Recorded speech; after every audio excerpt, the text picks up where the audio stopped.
Comedian Ryan Singer has joined us. Ryan! And your thoughts on the new look that he's sporting? I love it. But very cool. What's the new look? What happened? Hair. What happened? I look new? No. It's just to me, you're looking more like Brad Dourif or Brad Dourif. Are you familiar with that character actor? No. Great. He voices Chucky, and he does. So I look like a voice actor. You look like one of my favorite actors. What is his most famous movie? Cuckoo's Nest. Yeah. Oh. Or you look like Lindsey Buckingham? I was going to say, I just said that in the green room. I said Lindsey Buckingham in the cocaine years. A little Lindsey. Okay. Yeah, very much Lindsey. Yeah. The high curly hair going sort of straight up, kind of a racer head. Yeah, I'm going for the Eraserhead look. Are you? Oh, okay, yeah. A very target, it's a very specific demographic of people who understand the Eraserhead. Right. Do the chicks dig that? Is that The chicks, well, there's about a 0.07% population of women who really dig the Eraserhead look, and that's of a subset. Yeah. I see. Now, are you still a single guy? What's happening with you? I am a single guy. I'm back at it though. I'm back out there. Oh, nice. You're out there. You put I'm it out there. I feel like every time I'm on the show, I'm either moving in or out of a storage unit. Where are we today? I am happy to report that I have moved out of a storage unit into an apartment, grammar hammer, into an apartment that is kind of a storage unit because I'm just kind of on the float all summer.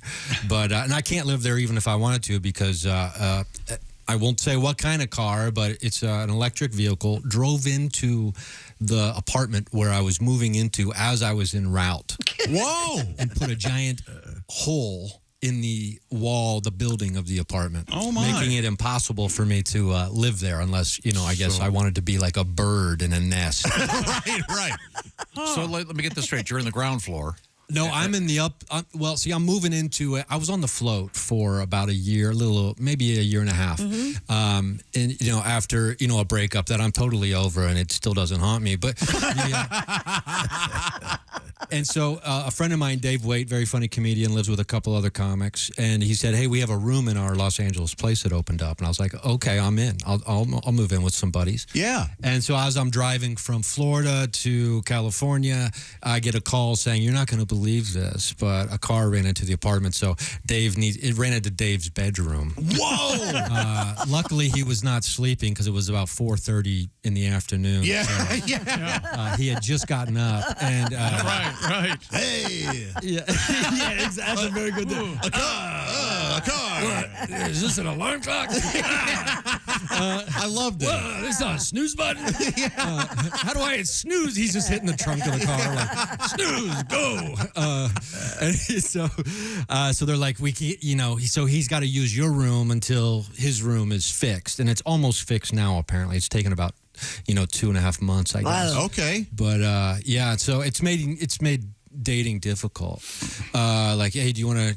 She's like, should we go back to your place? And I'm like, well, how do you like starlit views? yeah. There's a giant hole. But there was one woman who was very kind about it. She's like, you say you're very successful, and because I do believe I'm very successful. I do what I love for a living. Right. I follow my dreams. I wake up at 12:30 in the afternoon every day.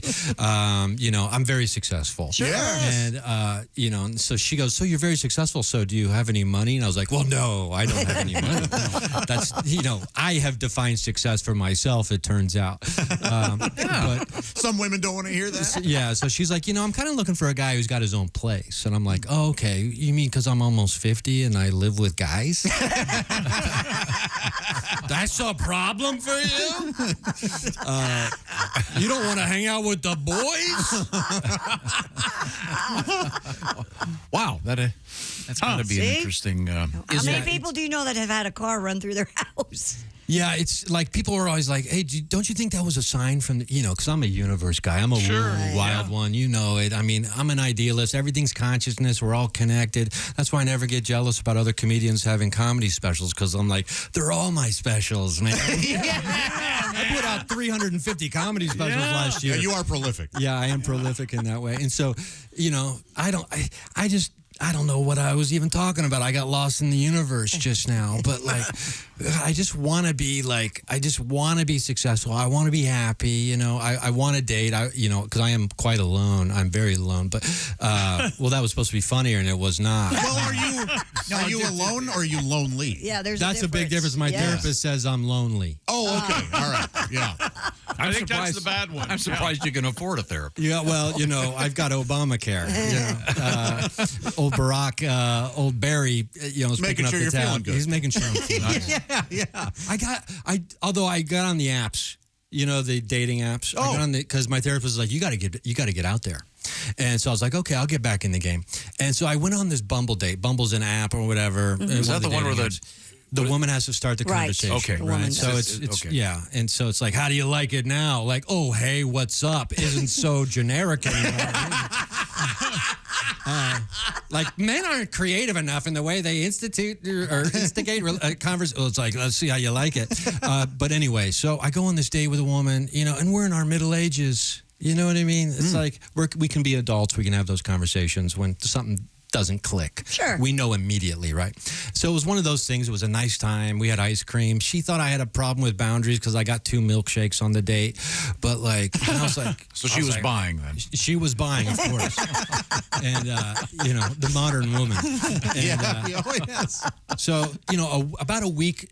7-8 days goes by, and we don't talk, we don't text afterward because it was a nice date, whatever. And I randomly run into her as I'm walking down the sidewalk to go get a night coffee, which is one of my favorite things in the world, to get jacked up at night. You know what I mean? Yeah. Like when the sun goes down and you're pouring some coffee into your face. Oh, get juiced, And so I run into her on the sidewalk as I'm coming around the corner. And I don't know about anybody else, but like if I have an unexpected encounter with someone, my words don't work. Yep. Like my body, I don't know how to speak. I don't know. And so I come around the corner. She's standing in the middle of the sidewalk by herself. And she goes, oh, hi, good to see you again. And I just go, wow, wow, wow.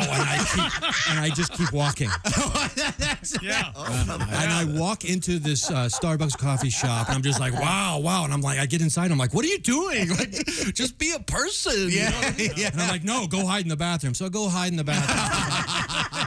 I'm in the bathroom for about 5 minutes hiding, learn your words, be a person. The good news is she was clearly on her way out. You're on her way. Okay, so we dodged it. So I come back out, and I see her now standing at the counter. Oh. Whoa. And I'm like, what is she doing back in here? She's not allowed. And I'm like, well, she's allowed to do what she wants. Anyway, but then I noticed she's got a guy with her. And I'm like, okay, she's on another date. Perfect. I don't have to make this weird, right? And so they order, they disappear. I order, I get my coffee. And as I'm leaving, now she's alone by herself, standing in the middle of the doorway, blocking the exit. And I'm just like a sentinel. And I'm like, what is? I mean, it's almost like the never-ending story when the 2 sphinxes and you have to walk through and see how courageous you are. And I'm like, oh my God, I'm gonna get zapped. And so she's like looking at me, and so I do that thing where someone knows you see them, but you pretend you don't see them, even though they know you see them. And I just kind of like walk by, sidestep, and I'm just like under my breath, I'm just like, wow. And I leave. Well, again with the wow. Again with the wow. Okay. And so then about 5 hours later, I text her. I'm like, it's been long enough, right? I can apologize for how weird it was. And so I text her, and I'm like, I'm so sorry. I'm socially awkward in unexpected situations like this, and blah, blah, blah. And then she just responds back to me, message received, period. Ooh. Loud and clear. Whoa. And I was like, oh my God, she got to drop a loud and clear on me? Yes. I've wanted to say that to someone my whole life. And I've never got to say loud and clear. And like, she used it on me in what I would describe as not an appropriate situation to drop a message received loud and clear situation. That's a little intense. Yeah. A little intense. Yeah. Right? A little passive aggressive. Right. I think she recognized that you're totally weird, and she was totally just weird. signing off. Yeah, and I was like, oh man, maybe that's my gift to the world, though. Yes. My dream is to drop a loud and clear, but maybe my curse is I never get to. But my gift to the world is that I make it possible for everyone else to have that chance. Because I've heard loud and clear a few times. Oh, okay. Yeah, it's Yeah, so it's not a new, it's not a new phrase.